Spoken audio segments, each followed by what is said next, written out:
এই ভাইটা চুপ করে রুমে ঢুকলো, ছেলেরা দেখতে পেলো, ছেলেদের বলল চুপ, কথা বলবো না, এভাবেই কথা বললো। আস্তে আস্তে গিয়ে তখন বউর চোখটা ধরলো, পকেট থেকে টাকা বের করে বউর হাতে দিল। আর তারপরে বউ ভাবলো কে, বললো সারপ্রাইজ। আর বল সারপ্রাইজ মানে এই যে টাকা, এটা তো প্রতি মাসের টাকা।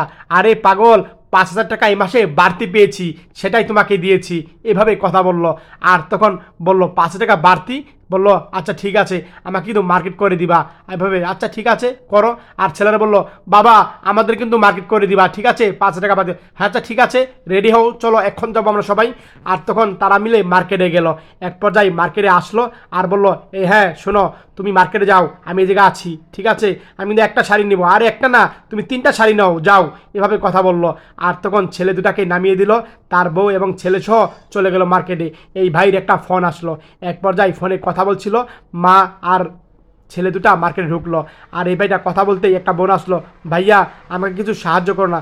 হ্যালো আচ্ছা ঠিক আছে রাখো, পরে ফোন দিচ্ছি। আরে সাহায্য মানে কি হয়েছে, আমার মেয়েটা অসুস্থ, ট্রিটমেন্ট করতে হবে। আরে অসুস্থ, ট্রিটমেন্ট করতে হবে, তাহলে ডাক্তারের কাছে নিয়ে যান, এই জায়গায় কী চাচ্ছেন, এভাবে কথা বললো। আমার মেয়েটা প্রতিদিন ইঞ্জেকশন দিতে হয় ভাই, অনেক টাকা লাগে, ইঞ্জেকশন দিতে হয়, অনেক টাকা লাগে। আচ্ছা কত টাকা লাগে, কিভাবে কি আমাকে বলেন সব কিছু। আর বললো ভাইয়া আমার মেয়ের ক্যান্সার হয়েছে, আমার মেয়ের প্রতিদিন ইঞ্জেকশন অনেকগুলো টাকা লাগে, যা আমার পক্ষে সম্ভব না। ও তাই, আচ্ছা বুঝতে পেরেছি, আপনার মেয়ের তো চিকিৎসা করার জন্য এত টাকা আমি কোথায় পাবো। আর তখন মেয়েটাকে কোলে নিল এই বোনটি।